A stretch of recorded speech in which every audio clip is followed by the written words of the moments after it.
శారీస్ ప్రతి 10,000 రూపాయల కొనుగోలుపై ఒక గోల్డ్ కాయిన్ ఉచితం. ఓకే, ఈ అమ్మాయి చేస్తే ఒక 7-8 లోపల వెళ్ళి ఉంటుంది. నాకు తెలీదు, ఇప్పుడు చూస్తే అరే అంటారు. ఎంజిఆర్ గారు కూడా పిలిచారు. లాస్ట్ పిక్చర్ ఆఫ్రికా వాళ్ళ రాజా అన్నాను, ఫోన్ వచ్చింది. అప్పుడంతా ఫోన్ వచ్చి ల్యాండ్లైన్లో ఇలా సత్యసుల్ని మాట్లాడుతున్నామ్మా, తలెవరు మీరు ఉన్నారు ఈ పిక్చర్లో, మీరు పూజకి రావాలి అని అప్పుడు చెప్తారు రెమ్యునరేషన్ అన్నీ. సరే అమ్మ ఆ రోజు వస్తానని నన్ను పిలిచింది, నేను రాను అనేసాను. తెలీదు ఎంజిఆర్ అంటే ఏంటి, ఎన్టీఆర్ గారు అంటే ఏంటి అన్న ఏం తెలియదు కదా, నేను షూటింగ్లో చూసుకుంటాను కదా, ఎన్నో మా అమ్మాయి చెప్పింది, లేకపోతే వేరేలాగా చెప్పి ఉండాలి. వాళ్ళు పెద్ద ఇదండి, వాళ్ళు వెళ్ళకపోతే చాలా కష్టం అని చెప్పాలి. మా అమ్మ కూడా ఏం లేదు, అమ్మాయి వెళ్ళింది. మా నాన్న అమ్మ వెళ్తే కరెక్ట్గా అడిగారంట, జయ రాలేదా అని. లేదండి కొంచెం ఫీవరిష్గా ఉందని ఆయన కడపెడతారు. నెక్స్ట్ ఈవినింగ్ నేను బయట వెళ్తే తెలిసిపోతుంది, ఒక మనిషిని పెట్టేస్తారు. ఎవరెవరు ఏం చేస్తారో ఆ చేతిలో ఉంటుంది. లతా గారు ఒక ఇదిలో చెప్పారు, ఇలా మేమంతా ఉలగం చుట్టూ వాలీబాల్లో వెళ్ళి చంద్రకళ, నేను, మంజుల ఏం చేసామంటే నైట్ 9 దాకా అందరూ నిధి పడిన తర్వాత ఆర్డర్ చేస్తాం ఐస్ క్రీమ్ లైన్గా, ఒక్కొక్క ఫ్లేవర్ లైన్గా తినేస్తాం తెలియకుండా. నెక్స్ట్ డే ఎంజాయ్ గారు చూసారంట, ఏంటి ఈ రూముకు చాలా అప్పుడప్పుడు 1 అవర్కి ఒకసారి ఐస్ క్రీమ్ వెళ్ళిందంట. అంటే వీళ్ళు ఏంటి ఎట్లా తెలిసింది ఈయనకి చెప్పేశారంట. అంత తినారా అన్నీ నాకు తెలుసు, అలా తెలుసు ఆయనకి ఎక్కడ ఏది జరిగినా అంత. ఆయనతో యాక్ట్ చేయలేదు, కానీ నా డ్యాన్స్కి చీఫ్ గెస్ట్గా వచ్చారు. ఒక సాంగే చూసానమ్మా, డ్యాన్స్ అయిన తర్వాత నేను వెళ్ళిపోతానన్నారు. అమ్మ వెళ్ళి అడిగింది, లేదు ఫుల్గా చెయ్యండి, ఫుల్ సాంగ్ చూశారు. ఫుల్ 1 అవర్ చూసి నాకు బ్లెస్సింగ్ ఇచ్చి వెళ్ళారనమాట. సో అది చాలు నాకు.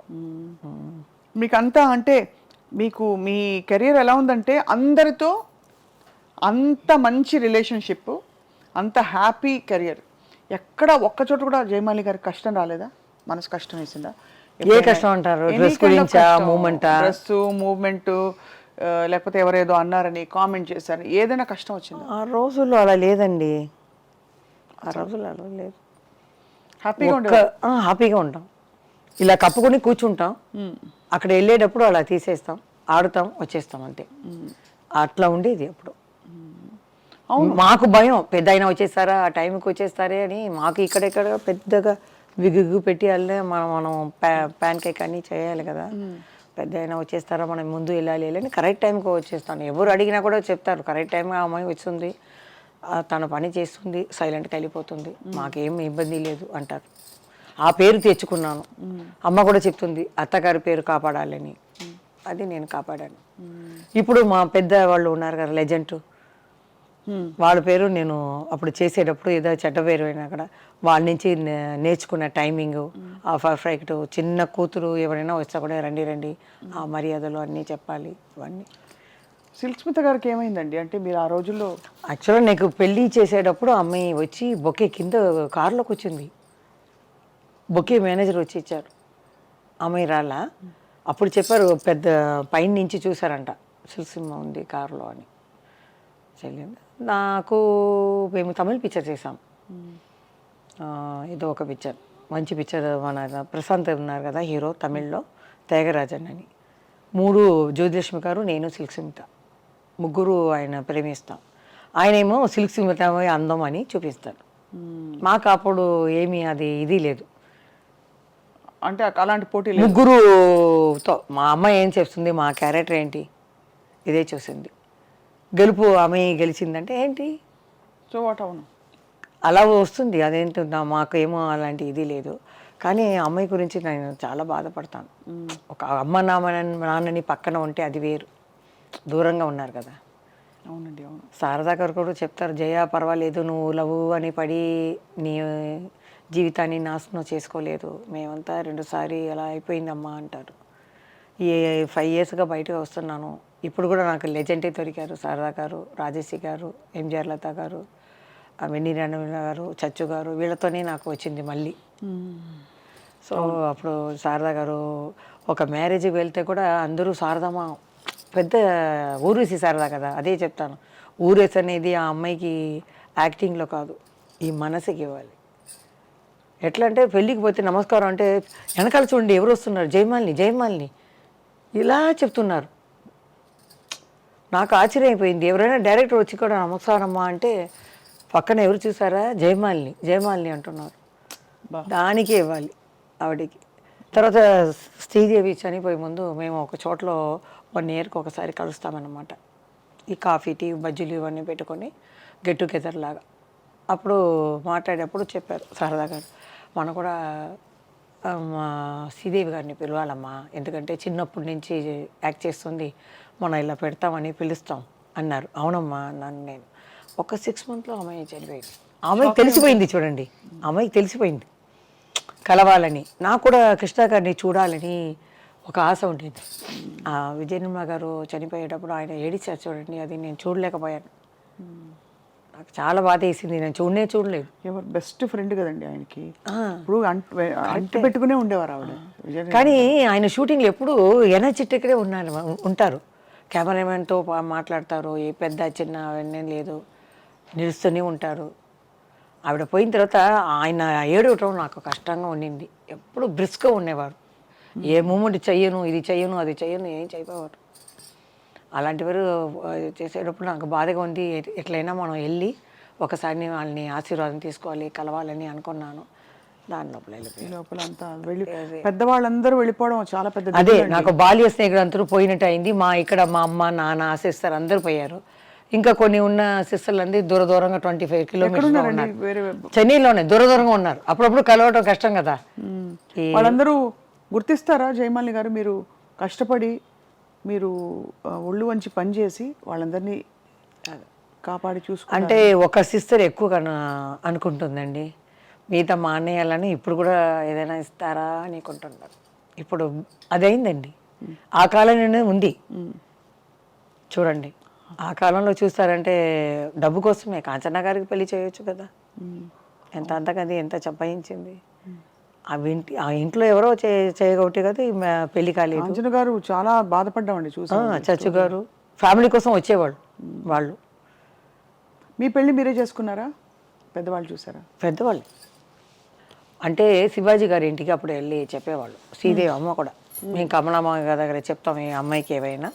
అప్పుడు ఈ సినిమా ఇండస్ట్రీ అక్కడ వెళ్ళిపోయింది ఇక్కడి నుంచి. అప్పుడు నేను కూడా యాక్ట్ చేయటం కొంచెం డౌన్ అయింది. అప్పుడు అమ్మ చెప్పారు, మనం ఇప్పుడు మళ్ళీ డ్యాన్స్ సీన్స్ చేస్తే ఆపేసి మంచి క్యారెక్టర్ అయినా మనం చేసుకోవచ్చు అని. దాని లోపల అప్పుడు దొరకడం కష్టం. మీరు చూడండి, సుమలత గారు ఏ కన్నడ స్టేట్ల నుంచి వచ్చింది, అంబరీష్ గారు. అప్పుడు అన్నీ మ్యారేజ్ అయిన వాళ్ళు, మనకన్నా పెద్ద నానా వయసులో ఉన్నవాళ్ళు వాళ్ళే ఉన్నారు. అందరూ పెళ్ళి అయిపోయింది. సరే ఎవరు లేదు. జయసుధా గారు కూడా ఒక ప్రొడ్యూసర్ తమ్ముడిని పెళ్లి చేసుకుంది. ఎవరు అప్పుడు లేదు, పెళ్ళైన వాళ్ళని పెళ్లి చేసుకోకూడదు, అది ఇది కాదు, చట్టబదు.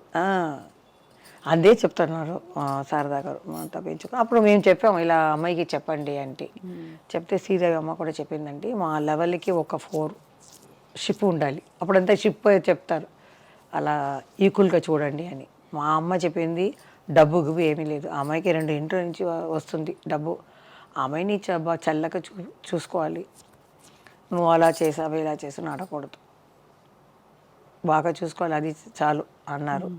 అలాగే మా అన్నయ్య ఫ్రెండ్ అనమాట చూశారు, మా అమ్మ సెలెక్ట్ చేశారు. సెలెక్ట్ చేసి ఓకే అన్నంత మా అత్తగారు కొంచెం ఇష్టపడలేదు సినిమా వాళ్ళని, కానీ పక్కనే ఉన్నారు కాబట్టి నేను గుడికి వెళ్ళడం అన్నీ తెలిసింది, మంచి అమ్మాయిని తెలిసింది కాబట్టి ఓకే అన్నారు. తిరుపతిలో జరిగింది పెళ్ళి 94లో, 95లో బాబు పుట్టాడు. సో కాబట్టి ఏం ప్రాబ్లం లేదు. మా ఆయన పోలీస్ అంటారు, నేనే పోలీస్, ఇంట్లో ఏదైనా జరిగితే కూడా నేనే చెప్తాను. ఆయన అంతా మీరు బయటకు వెళ్తే జయమాలి ఆర్టిస్ట్ అని ఎవరు నమ్మరు, చెప్తారు.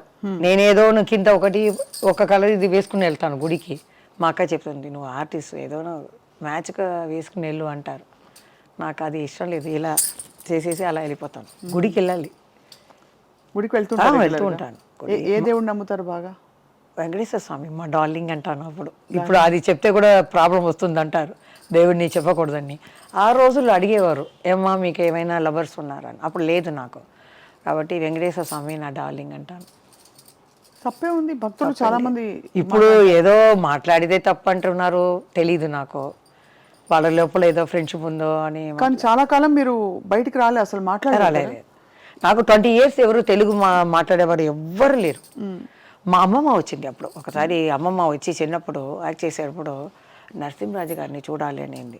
మా శోభన్ బాబు గారు ఉన్నారు, ఎన్టీ రామారావు గారు ఉన్నారు, ఎందుకంటే ఆయన్నే చూడాలి అనింది. తీసుకెళ్తే అమ్మాయి అప్పుడే సడన్గా తెలుగు మాట్లాడింది. ఏం బాబు బాగా చేస్తున్నావు నువ్వా, ఆ పిక్చర్ చూస్తుంది నువ్వా, భలేగుండేవి నువ్వు, నాకు చాలా ఇష్టమైంది. ఇట్లా పడింది. ఏంట్రా ఇది, అమ్మమ్మ తెలుగు మాట్లాడుతుంది. తర్వాత అమ్మని అడిగాను, ఏమ్మా అదేదో తెలుగు ఒకలాగా ఉంది ఏంటంటే, నాయుడు వాళ్ళు కదా అలా మాట్లాడతారు, ఏరేం లేదు. అప్పుడే అడిగాను అనమాట. అంటే వాళ్ళ అమ్మమ్మ తెలుగు. నేను 12 yearsలో కంచిలోనే పుట్టాను కాబట్టి కంచి నుంచి ఇక్కడ రాజకుమారి ఇంట్లో వచ్చేసాను. తర్వాత ఒక ఇల్లు కొని తర్వాత ఇక్కడ వచ్చేసాం కాబట్టి మన స్ట్రీట్లో ఉన్న వాళ్ళే చెప్తారు, ఆ ఇంట్లో ఉన్న ఏ ఆడపిల్లలు బయట మేము చూడము, బయటకే రారు, బాల్కనీ కూడా రారు. అదే అక్కడే తినడం, ఆడుకోవడం, పడుకోవడం అంతే. షూటింగ్ అయితేనే మేము వెళ్తాం అంతే. బీచ్కి వెళ్తాం, పిక్చర్కి వెళ్తే ఈ వరద వేసుకుంటాం. శ్రీదేవి ఎవరు అడిగారు మీరు ఎలా వెళ్తారు చూడండి. నేను చెప్పాను, ఇలా బుర్కా వేసుకొని నేను మామూలు చెప్పులు చండాలంగా ఉండాలి, చుడిదార్ కూడా అలాగే ఉండాలి, ఇది కూడా పాతదిగా ఉండాలి. దానికని స్టార్ టెక్స్ దగ్గర ఉంటుంది, అది కొనేసి నేను వెళ్ళి చూసేసి, ఎట్లంటే కారులో వెళ్ళను, ఒక కిలోమీటరు అవతల దిగేస్తాను. మా అక్కని కూడా ఎక్కువ డ్రెస్ చేసుకోవద్దు అంటాను, ఎందుకంటే చూస్తారు అట్లా కదా. అవును, సరే అని వాళ్ళని వదిలేసి నేను మామూలుగా వెళ్ళి పోస్టర్ని చూస్తాను. అప్పుడు ఎవరికి తెలియదు, పోస్టర్ చూసేసి లోపలికి వెళ్ళి వాళ్ళకి పక్కన అలా కూర్చుంటాను. వచ్చేటప్పుడు అలాగే నడిచి వస్తాను, మెయిన్ రోడ్ వచ్చి నేను ఇదే చెప్పాను. తర్వాత శ్రీదేవి గారు ఏం చేశారంటే, మంచి ఇలాంటి చెప్పులు మంచి ఇది వాళ్ళు నడిచేటప్పుడు ఈ కాలే అందంగా ఉంటుంది కదా, ఆవిడ అందగద్ది కదా శ్రీదేవి, చూసిని ఇదేదో ఆర్టిస్ట్ కనుక్కున్నాను. కొంచెం ఇబ్బంది పడాడు తెలుసుకుని. మీకు అన్ని ట్రిక్కులు తెలిసే అలా వెళ్ళకూడదు. ఇప్పుడు మీ వారు మీరు బయటకు వెళ్తారా షాపింగ్ అది? మా ఆయన ఇక్కడ రారు, కానీ గుడికి వెళ్తాము, ఏదైనా అబ్బాయి పిలిస్తే మేము ఒంటరికి వెళ్తాము. కానీ ఏ భాషలేనండి, తెలుగులోనే ఫస్ట్ నాకు అభిమానం ఎక్కువ. ఎవరు తప్పుగా అనుకోకూడదు, కన్నడలో ఉన్నారు, మలయాళంలో ఉన్నారు. మీరు తెలుగు అమ్మాయి సగం తమిళ్, కానీ పుట్టడం పెరగడం అన్నీ ఇక్కడే కదా. అవును, అది అమ్మమ్మ సైడ్ నుంచి అక్కడ వచ్చింది అంతే. మా అమ్మమ్మ 12 years నుంచి అక్కడ వచ్చింది. అవును, ఇప్పుడు నేను వెళ్ళి 10 years బాంబేలో ఉన్న హిందీ ఎక్కువ మాట్లాడతాను, అలవాటు అయిపోయింది కదా. అవునవును. అదే మళ్ళీ ఇప్పుడు జయమాలి గారు తెర మీదకి వచ్చే ఆలోచనే లేదా, మంచి క్యారెక్టర్స్ వస్తే? లేదు, మా ఆయన చెప్పే పంపించారు, ఇది అడుగుతారు గట్టిగా చూసి చెప్పు అన్నారు. ఆయనకి బాబుకి జయమాలి గారు తప్పు ఏమి లేదండి. అబ్బాయి ఏం చెప్తున్నారంటే, ఎందుకు కష్టపడుతున్నావు, అప్పుడు కుటుంబం కోసం కష్టపడ్డా. కష్టం ఏముంది, మీకు ఇష్టం కదా, ఈ వయసులో మన కష్టమే కదా అని టెన్షన్ అయిపోతాను. ఇప్పుడు మీకు ముందు వచ్చేసాను చూడండి, మా ఆయన దానికన్నా త్వరగా వెళ్ళి వాళ్ళు వెళ్ళేస్తారు, మన పెద్ద ఆయన వచ్చేస్తారని ఈ శత జయంతి కూడా నేను ముందు వెళ్ళిపోయాను. రాజేష్ గారు వచ్చారని అంటే బండి వెళ్ళిందమ్మా ఇంకా రాలేదు, వచ్చేసి చెప్పాను, పెద్ద ఆయన అక్కడే చెప్పాను స్పీచ్లోనే. ఇప్పుడు కూడా నాకు 6 o'clock మెలుపులు వచ్చేసింది, పెద్ద ఆయన ఫంక్షన్కి వెళ్ళాలి అని కపకపని వచ్చేసాను అంటే మంచి క్లాప్ కొట్టారు అందరూ. ఆ అలవాటు వచ్చేసింది, ఏ ఫంక్షన్ అయినా ముందుగానే రెడీ అయిపోతాను. ఆ టెన్షన్లో వద్దని చెప్పి వద్దన్నారు. ఎందుకంటే సీరియల్స్ లో అక్కడ ఇక్కడ వెబ్ సిరీస్లు ఓటీటీలు వచ్చాక మీరు అలా వచ్చారంటే మళ్ళీ ఇప్పుడు ఇది లేదండి, ఐడియా లేదు. ఒకవేళ రావచ్చు, మనం చెప్పలేము, రేపు ఏదని మనం చెప్పలేము కదా. ఇప్పుడు మీరు ఈ మధ్యన వస్తున్న సింగిల్ సాంగ్స్ చూస్తున్నారా? ఐటమ్స్ అన్నీ చూస్తున్నాను. ఈ మధ్య ఏం చూస్తున్నారు? ఇది తమన్నా, అది చాలా ఇష్టం. జింగదర జింగదర జింగదర జింగ్ ఆడుతుంది ఖాళీలా పెట్టి, చాలా. మా ఆయన కూడా చాలా ఇష్టం తమన్నా అంటే. అవునా? కొత్త ఇదిలో అది మన అనుష్క కూడా బాగుంటుంది, డ్యాన్స్ అంతగా రాదు, తమన్నా డ్యాన్స్ చాలా ఇష్టం. కాజల్ కూడా ఆడతారు, అలా తమన్నానే అందరు కలిపి డాన్సర్లు కలిపి బాగా చేస్తారు. ఇది మొన్న చూసారా, అంటావా అంటావా మా ఎవరికో ఫోన్ చేశాను మా మావయ్యగా ఎవరికో అదే ఇన్ని సంవత్సరాలు అడుగుతున్నాను నువ్వు పాడుతున్నావే అని. అది పేరు చెప్పాను ఎవరని. నేను పాడాను ఊ అంటావా మామ ఊ అంటావా మామ అని చెప్పాను. ఇదే కదా నేను అడిగాను ఇంత సంవత్సరాలుగా, అది తెలియకుండా. మీరు ఎందుకు పాడలేదు అసలు? అయ్యో వద్దప్ప, నా గొంతే నాకు బాగలేదు. ఎల్లారేశ్వరి గారు మీ పాట విన్నారు కదా ఈ మధ్య? పాడి చూపించాను, భయపడి కూర్చున్నాను. ఇలా ఫోన్ వచ్చింది,